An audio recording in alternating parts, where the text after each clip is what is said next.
Bismillahirrahmanirrahim. Assalamualaikum warahmatullahi wabarakatuh. Alhamdulillahirrabbilalamin. Semoga kita diberikan kesehatan dan keafiatan. Berjumpa lagi pada hari ini, Minggu 26 Juli 2020. Kami ingin menyampaikan update percepatan penanganan COVID-19 di Nusa Tenggara Barat. Bapak Ibu yang saya hormati, warga NTB,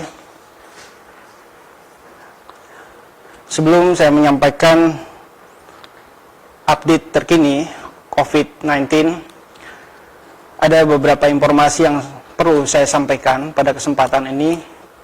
Pertama, bahwa proses peningkatan kasus terus berjalan. Kemudian yang kedua, proses penularan masih terus terjadi. Yang ketiga, resiko penularan antara orang ke orang masih terjadi. Untuk itu perlu kita lakukan kedisiplinan yang semakin tinggi, kewaspadaan yang semakin tinggi.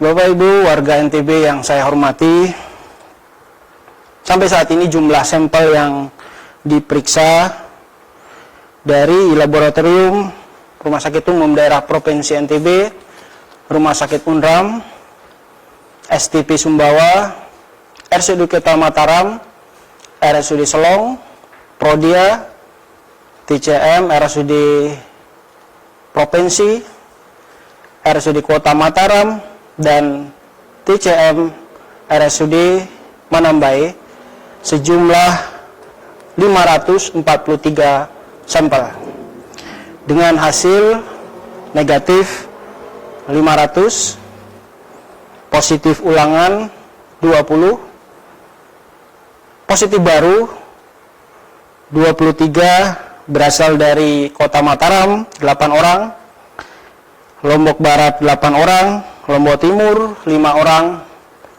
Lombok Tengah 2 orang. Sehingga kasus positif total berjumlah 1.926 orang. Jadi angka positif rate kita 9,8%. Dari total spesimen yang diperiksa sejumlah 19.533 sampel. Bapak Ibu yang saya hormati, alhamdulillah sampai hari ini jumlah pasien sembuh kita 21 orang. Dari Mataram 14 orang, Lombok Barat 2 orang, Lombok Timur 4 orang, dan luar provinsi dalam hal ini Jawa Tengah 1 orang. Sehingga total sembuh sampai hari ini berjumlah 1.218 atau 63,1%. Setiap hari tetap ada kasus yang meninggal. Sekarang jumlah pasien yang meninggal terupdate hari ini, tambahan kasus meninggal 3 orang.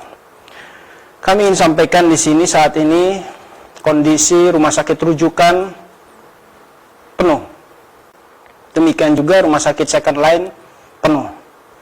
Bahkan di Rumah Sakit Umum Daerah Provinsi saat ini, update terakhir, ruang intensif sudah penuh. Ada keterbatasan kita dari sisi resource yang kita miliki. Untuk itu tetap kami menghimbau, tetap kami mengajak kita semua untuk lebih disiplin menjalankan protokol COVID.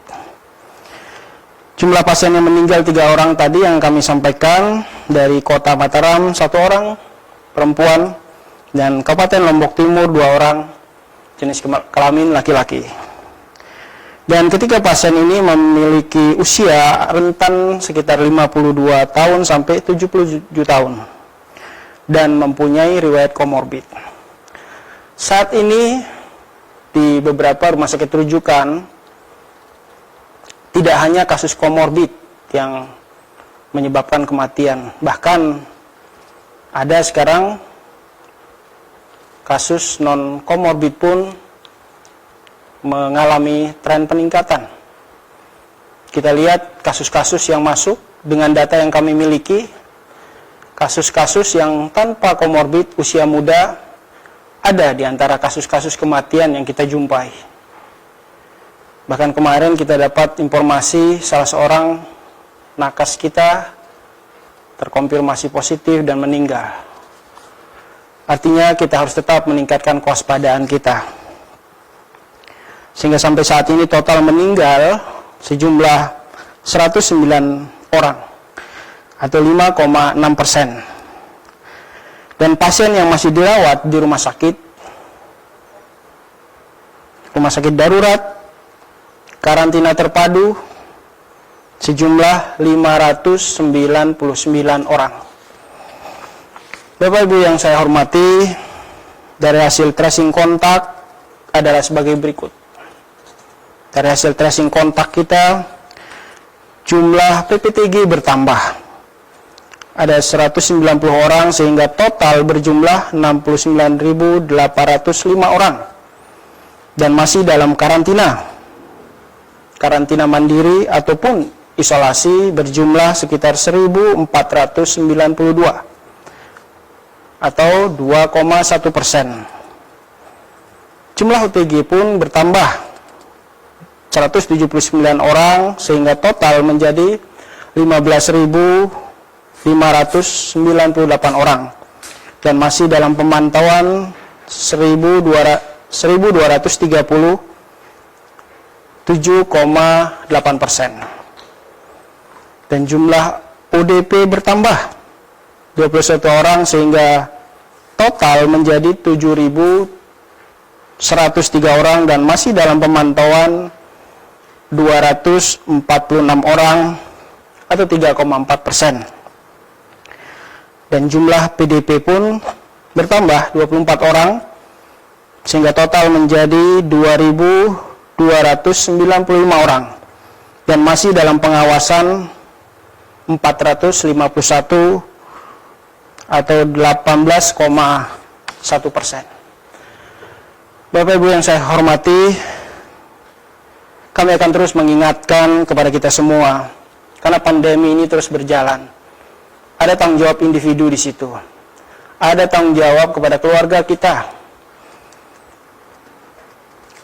Ada kasus yang mungkin pernah juga disampaikan oleh host sebelumnya. Ibu bapaknya jarang keluar, tapi anaknya aktif keluar. Jadi ketika anaknya kembali ke rumah, bapaknya yang kebetulan dengan komorbid terpapar dari anaknya yang sering keluar. Dan ini terjadi. Kasus-kasus yang dirawat di rumah sakit rujukan, baik dengan komorbid ataupun tanpa komorbid, kasus-kasus yang ada di antaranya adalah memang jarang keluar, tetapi terpapar dari anak-anaknya yang masih muda, yang sehat-sehat. Untuk itu, kami terus menghimbau kita semua untuk terus disiplin menjalankan protokol kesehatan. Tetap gunakan masker dengan baik dan benar, dan cuci tangan pakai sabun pada air mengalir atau hand sanitizer. Sesering mungkin, ya. Kalau Anda habis keluar rumah, kalau harus cuci tangan, bila perlu mandi, ya, untuk meyakinkan badan kita bersih sehingga kita kontak dengan orang-orang yang kita sayangi, kita merasa aman di situ. Kemudian jaga jarak dan hindari kerumunan atau keramaian minimal 1-2 meter. Kalau tidak perlu sekali, tidak usah keluar rumah.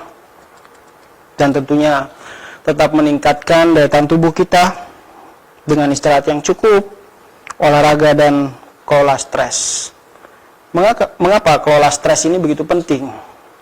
Mindset kita tanamkan bahwa sikap mental kita perkuat, sehingga imunitas pun dalam diri kita semakin meningkat. Dan tidak lupa juga mengkonsumsi makanan dengan gizi seimbang, dan tentunya kelola penyakit komorbid dan memperhatikan kelompok rentan kita.